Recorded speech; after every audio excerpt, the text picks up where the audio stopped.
ये rational thinker ने यहाँ पे लिखा है, सर बहुजन सत्ता में कैसे आ पाएंगे? जय भीम। ओके। अम, देखिए, बहुजन, अम, जब हम कह रहे हैं तो सबसे पहले तो अगर आपको इस देश में पॉलिटिकल मूवमेंट करनी है तो पहले तो कास्ट को खत्म करना पड़ेगा। जब तक कास्ट खत्म नहीं होगी तब तक आपकी बहुजन राजनीति कामयाब नहीं होगी। क्योंकि आज शेड्यूल कास्ट को अगर हम देखते हैं, उस शेड्यूल कास्ट में से कितनी कास्ट ऐसी है जो बाबा साहब को फॉलो करती है, जो बाबा साहब के विचारों को फॉलो करती है या बुद्धिज्म को फॉलो करती है। महाराष्ट्र का उदाहरण लेते हैं। महाराष्ट्र में शेड्यूल कास्ट की लिस्ट में 59 कास्ट आती है, और इस 59 कास्ट में से अंबेडकराइट या बाबा साहब के विचारों को फॉलो करने वाली एक या 1.5 कास्ट है। दो भी नहीं हुँ। कहूंगा मैं, पूरी दो भी नहीं कहूंगा। सोचिए, इस दो कास्ट के भरोसे पर आप कैसे राजनीति में आने वाले हो? देखिए, इस देश की राजनीति, बाबा साहब ने जब रिप्रेजेंटेशन एक्ट लिखा है, बाकी का ये सब लिखा है, तब धर्म को किसी भी पार्टी का ये मुद्दा नहीं होना चाहिए। धर्म का आधार, वोट मांगते समय धर्म का आधार नहीं होना चाहिए। लेकिन इस देश में पहले इलेक्शन से लेकर आज तक ये मुद्दा धर्म का आधार बनाया जाता है। जब तक इस देश में जाति के आधार पर, धर्म के आधार पर वोट मांगे जाएंगे, तब तक बहुजन, रियल बहुजन, ये कभी भी सत्ता में नहीं आएगा। जो बहुजन ब्राह्मणों का एजेंट है, कांग्रेस का, बीजेपी का एजेंट है, वो तो सत्ता में आ जाएगा, लेकिन रियल रिप्रेजेंटेशन हमारा कभी भी सत्ता में नहीं आ पाएगा। हमारे सामने बाबा साहब का उदाहरण है। हमारे सामने बाबा साहब का उदाहरण है। सोचिए, 1950 में, 1950 में बाबा साहब अंबेडकर जी ने इस देश को संविधान निर्माण करके दिया। वो लागू हुआ 1950 में, 49 में दिया, 50 में लागू हुआ। 52 में, 2 साल बाद बाबा साहब मुंबई से इलेक्शन के लिए खड़े हुए कि शायद अब लोगों के दिलों में परिवर्तन हुआ होगा। आजादी के बाद, रिपब्लिक स्टेट बनने के बाद लोगों के दिल में परिवर्तन हुआ होगा। बाबा साहब अंबेडकर जी को हराने के लिए एक चौथी फेल आदमी खड़ा किया गया, जो शेड्यूल कास्ट का ही है, लेकिन हिंदू माइंडेड है, हिंदुओं का गुलाम हुँ। है, या हिंदुओं का एजेंट है शेड्यूल कास्ट का, लेकिन हिंदुओं का एजेंट है। उसको खड़ा किया गया और वो जीत के आया। एक महामानव जिन्होंने इस देश को संविधान निर्माण करके दिया। इस देश की राजनीति को ऐसा व्यक्ति नहीं चाहिए, एक चौथी फेल आदमी चाहिए। इस देश में रघुराम राजन जैसे गवर्नर को देश छोड़ना पड़ता है, जो आरबीआई का गवर्नर रह चुका है। वो इस देश में कभी पॉलिटिक्स में जीत नहीं पाएगा, लेकिन एक चाय बेचने वाला वो प्रधानमंत्री बनेगा। ये देश की हालत है। इस देश को, मैं तो कभी कभी सोचता हूं, इन लोगों के ऊपर जो अन्याय होते हैं, अत्याचार होते हैं, वी डिजर्व दिस। हम लोग सही में डिजर्व करते हैं। हमको अच्छे लोग, हमारे अच्छे पढ़े लिखे लोग देश छोड़कर जा रहे हैं, और ये घटिया लोग हमारे ऊपर राज कर रहे हैं। जिनके हाथ में प्रधानी भी नहीं हम सौंप सकते, उनके हाथ में हम देश सौंप देते हैं। तो हुँ। बहुजन जब तक जाति के, आज मैं एनिलेशन ऑफ कास्ट को फिर से पढ़ रहा था। बाबा साहब लिखते हैं कि जाति के आधार पर बनाया गया कोई भी संगठन चटक से वो डिस्ट्रॉय हो जाएगा, खत्म हो जाएगा। ये हुँ। बाबा साहब ने 1936 में लिखा हुआ है। जी, जी। मेरे ख़्याल से इसका उत्तर आपको मिल गया होगा, बहुत खूबसूरत लफ्ज़ों में दिया है सर ने। अच्छा, यहाँ पे तारिका छत्रिया लिखती हैं, I salute Science Journey and Rajratna sir ji, शुक्रिया आपका Tarika thank you sir. Chhatriya ji. और इसके बाद यहाँ पे वी श्यामला जी यहाँ पे लिख रही हैं, जय भीम राजरत्न सर, बाबा साहब की वजह से ही आज हमारा वजूद है। जो रोटी खाते हैं उस पर बाबा साहब की है। आज हम अम्बेडकराइट्स को किसे फॉलो करना चाहिए? इतने सारे संगठन हैं, प्लीज़ गाइड अस, हो, थैंक्स। जी। बहुत बढ़िया सवाल किया है वी श्यामला जी ने। मैं हमेशा ये बात लोगों में रुझा रहा हूँ, लोगों में डेवलप कर रहा हूँ कि लोग क्या करते हैं। अब बाबा साहब के परिवार से कोई आ रहा है तो मुझे सुनने के लिए, देखने के लिए, फोटो लेने के लिए, सेल्फी लेने के लिए बहुत लोग आते हैं। तो मैं उनको कहता हूँ कि मेरी उम्र कितनी होगी, आज मैं 35 ईयर्स का हूँ, और 30 साल का अगर मेरे पास आयु है, 65 साल का हमारा आयु है। तो 65 ईयर्स की आयु जिसके पास है, जिस शरीर को 65 ईयर्स की आयु मिली है, ऐसे व्यक्ति के पीछे जाने के बजाय 2500 सालों से जो विचारधारा हमारी चली आ रही है, उसके पीछे जाओ, उसके पीछे जाओ। अगर कोई नेता आपको लगे कि ये बाबा साहब के विचार का नहीं है, ये बुद्ध के विचार का नहीं है, या हमारे बहुजन महापुरुषों के विचार का नहीं है, फुले के विचार का नहीं है, शाहू के विचार का नहीं है, तो हमें उसके साथ नहीं जाना है। भले मेरे पीछे अंबेडकर नाम लगा हो, बल्कि मैं इस पोजीशन में ये बात कर रहा हूं, तो ये मेरे खिलाफ बात होती है। मैं हमेशा लोगों में ये कह रहा हूं कि मैं अंबेडकर हूं, इसलिए मेरे पीछे कभी नहीं आना। मैं बाबा साहब के फैमिली से हूं, इसलिए मुझे कभी नहीं मानना। मैं बाबा साहब के विचारों का हूं, तो ही मेरे पीछे आओ। विचार सबसे महत्वपूर्ण है। परिवार का सदस्य होकर कुछ नहीं होने वाला। बाबा साहब अंबेडकर जी परिवारवाद के खिलाफ थे, और इसलिए मैं हमेशा इस परिवारवाद के खिलाफ बात करता हूं। और अंबेडकर होने के बावजूद मैं हमेशा ये कहता हूं, मैं अंबेडकर बाद में हूं। मैं बाद में बाबा साहब के परिवार का हूं, पहले मैं बाबा साहब के विचारों का हूं।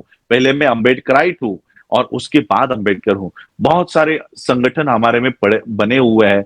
बहुत सारे संगठन, किस संगठन के पीछे जाए, ये हम लोगों के दिलों में हमेशा सवाल होता है, किसके पीछे जाए। तो मैं यही कहूंगा कि जिस संगठन से बाबा साहब का विजन पूरा होता हो, इसलिए संगठन और नेता, इसके पीछे जाने के बजाय महापुरुषों के विचारों के पीछे हमको जाना चाहिए, उनके विचारों के साथ खड़ा होना चाहिए। जिस संगठन में बाबा साहब के विचार नहीं, भले वो संगठन कितना बड़ा क्यों ना हो, उसका नेता कितना बड़ा क्यों ना हो, वो संगठन हमारे किसी काम का नहीं। इसलिए बाबा साहब के विचारों को जानना हम लोगों को पहला जानना पड़ेगा, वरना कोई भी हमको आकर कह देगा कि यही बाबा साहब का विचार है, तो हम लोग उसी के पीछे चले जाएंगे। तो आज तो मैं देख रहा हूं नरेंद्र मोदी भी किताबें लिख रहे हैं, अंबेडकर एंड मोदी, और अंबेडकर इस तरह से। तो कल को ये मेरे तो ख्याल यही से कह रहा था, तो लोगों में ये माइंडसेट हो जाएगा कि नरेंद्र मोदी ही असल में बाबा साहब के विचारों को पूरा कर रहा है। तो कल को क्या होगा, शेड्यूल कास्ट का व्यक्ति खुले तौर पे आरएसएस में और बीजेपी में काम करना शुरू कर देगा, क्योंकि वो उन लोगों में बताना चाह रहे हैं कि बाबा साहब के असली विचार तो हम मोदी ही पूरे कर रहे हैं। तो मैं तो कहूंगा कि ठीक है, मोदी जी अगर बाबा साहब का विचार पूरा कर रहे हैं, तो वो 22 प्रतिज्ञा क्यों नहीं अपनाते? वो क्यों अपने मुंह से नहीं कहते कि मैं ब्रह्मा, विष्णु और महेश को नहीं मानता, मैं राम की पूजा नहीं करूंगा, राम को भगवान नहीं मानता? ये नरेंद्र मोदी जब तक अपने मुंह से नहीं कहेंगे और ये अपने जीवन का एक हिस्सा नहीं बनाएंगे, तब तक हम नहीं मानेंगे कि मोदी बाबा साहब अम्बेडकर जी के विजन को फॉलो कर रहा है। क्योंकि बाबा साहब का नाम तो हर कोई ले रहा है। राहुल गांधी भी लेता है, 14 अप्रैल आती है तो ये भी जय भीम करता है, मोदी भी जय भीम करता है। अब हम लोगों को बहुत परख परख के कदम रखने पड़ेंगे, क्योंकि ये सभी लोग बाबा साहब पर अपनी अथॉरिटी जमाने के ऊपर लगे हुए हैं कि असली अम्बेडकराइट कौन है। और इसमें जो रियल अम्बेडकराइट है, वही जो पूना पैक्ट का इफेक्ट है, वो अब यहाँ हम लोगों को देखने मिल रहा है। जो रियल अम्बेडकराइट है, रियल संगठन है, वो खत्म हो जाए। ये एक क्वेश्चन किया है D3 जी ने, इन्होंने लिखा है, स्कूल में बुद्धिज्म क्यों नहीं पढ़ाया जाता?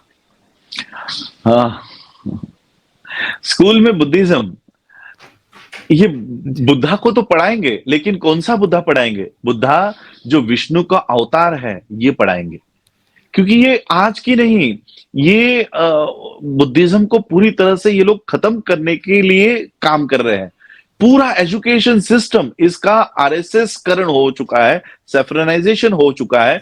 आप बुद्धा को छोड़ो, किसी भी महापुरुष को यहां नहीं पढ़ाया जाएगा, और पढ़ाया भी अगर गया तो यही पढ़ाया जाएगा, उनका गलत इतिहास पढ़ाया जाएगा। और पूरी तरह से बुद्धिज्म को अंबेडकर, मैं आप उदाहरण देना चाहता हूं। बुद्धिज्म तो बहुत दूर की बात है। मैं सीएस के जब सेकेंड ईयर में आया, सेकेंड ईयर में जनरल एंड कमर्शियल लॉ ये सब्जेक्ट है, और उसका फर्स्ट चैप्टर था कॉन्स्टिट्यूशन ऑफ इंडिया। तो मैंने सोचा चलो आज कॉन्स्टिट्यूशन ऑफ इंडिया पढ़ने को मिलेगा। हम लोग खुश थे, क्लास में बैठे हुए थे, और पूरा चैप्टर खत्म हो गया। पूरे चैप्टर में बाबा साहब अंबेडकर जी का कहीं पर भी नाम नहीं है। ICSI, Indian company secretaries, institute of company secretaries of India, ये इसके कोर्स बुक आप लोग कहीं से भी खरीद के ले लो, पूरे कॉन्स्टिट्यूशन ऑफ इंडिया में बाबा साहब का नाम नहीं है। नेहरू का है, बाकी सबका नाम है, लेकिन बाबा साहब का नहीं है।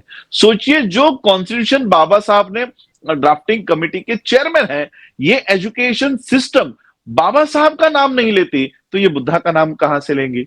महापुरुषों का नाम नहीं लेगी। तो ये हम लोगों को इनसे उम्मीद नहीं करनी चाहिए और इसलिए मैं तो इनसे मांग भी नहीं करता कि आप बुद्धा पढ़ाओ या बाबा साहब पढ़ाओ। हम इसके ऊपर खुद काम कर रहे हैं। 60 एकड़ लैंड हमने नागपुर में ली है और वहां पर खुद की यूनिवर्सिटी बनाएंगे। हम आपसे उम्मीद ही नहीं करते कि हमारा इतिहास आप पढ़ाओ। हम आप यहाँ पे जी। ब्लिस ब्लिस प्लेज यहाँ पे लिख रहे हैं कि thank you so much SJ for inviting Rajratan ji and thanks a lot Rajratan ji for joining.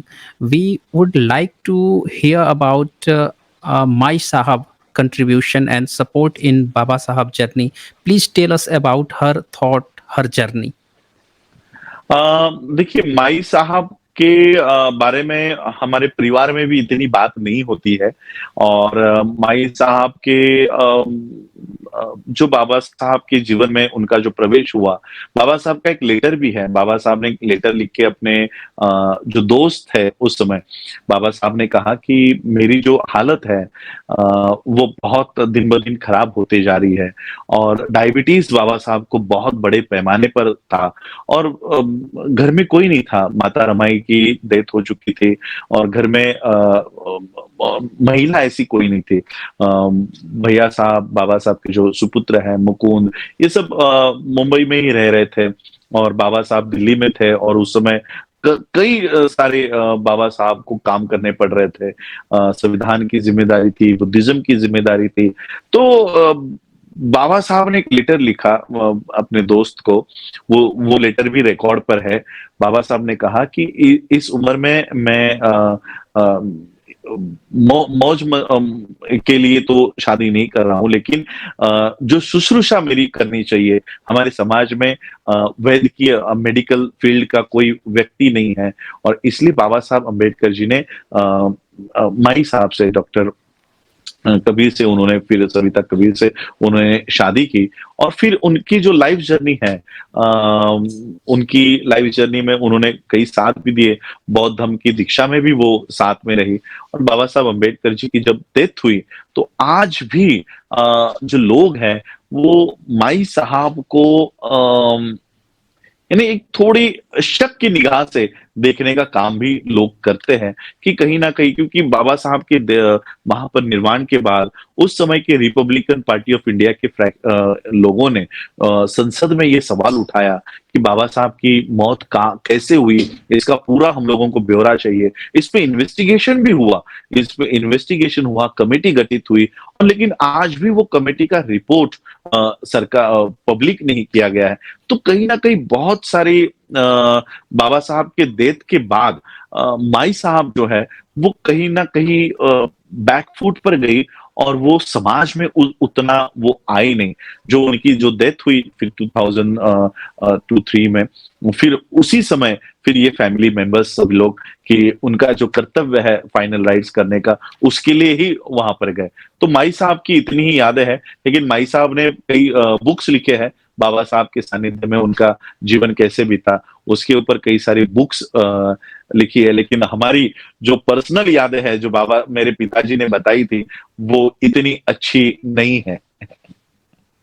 Ji, okay, okay. मेरे ख्याल से लोगों को इसका उत्तर मिल गया होगा और इसके बाद से यहाँ पे स्वराज सोनकाम्बले जी ने यहाँ पे लिखा है, तन मन धन से बुद्धिस्ट हूँ बट स्कूल में Hindu, Mahar 37 as caste certificate दिया जा रहा, हमें अब हमें एज बुद्धिस्ट मरना है बट डोंट हैव प्रूफ।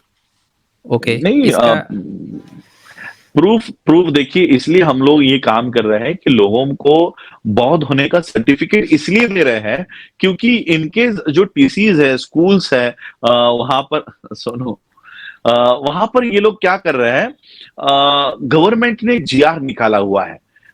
यहाँ का एक मुख्य सचिव रह चुका है और देखिए कैसे काम होता है।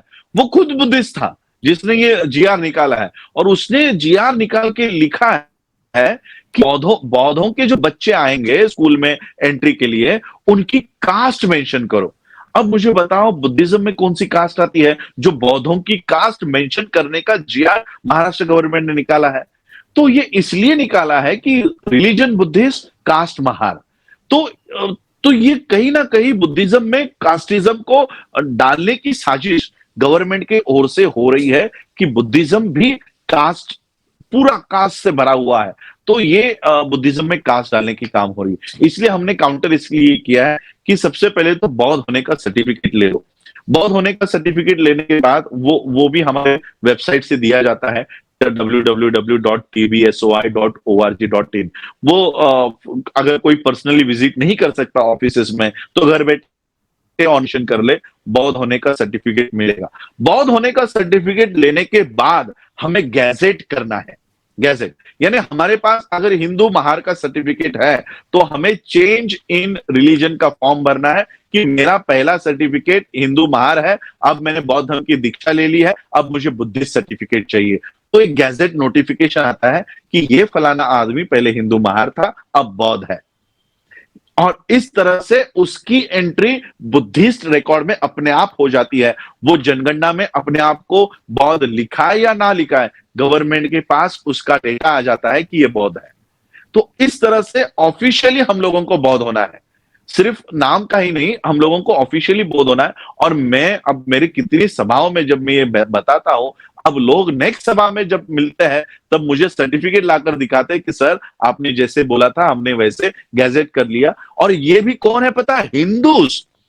एक मेरे ओके। सोलापुर के सभा में हिंदू फैमिली मेरे पास आई, उन्होंने कहा सर हमने हिंदू धर्म त्याग दिया और ये देखो ऑफिशियली बुद्धिस्ट हुआ है, गैजेट मेरे पास लेकर आए। तो ये बदलाव भी हो रहा है। शेड्यूल कास्ट के लोगों को तो पहले काम करना चाहिए, अब हिंदू काम कर रहे हैं, तो हमारे लोगों का पहला कर्तव्य होता है कि हमको गैजेटेड नोटिफाइड बुद्धिस्ट होना है। जी, जी। मेरे ख्याल से ये भी उत्तर काफ़ी खूबसूरत उत्तर है और ये उत्तर मिला होगा।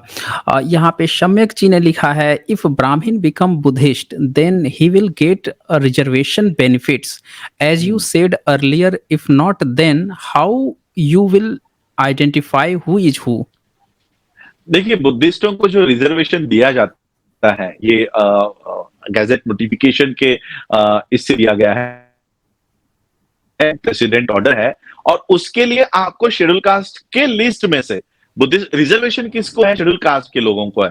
अब शेड्यूल कास्ट में से पहला नोटिफिकेशन क्या आया कि जो लोग सिख होंगे उसको रिजर्वेशन मिलेगा। तो जो लोग सिख हो गए और जो अपने आप को शेड्यूल कास्ट में बताने का वो सिद्ध कर सकते हैं कि मैं इस कास्ट का था पहले, तो उसको सिख धर्म में जाने के बाद भी आज भी उसको रिजर्वेशन है।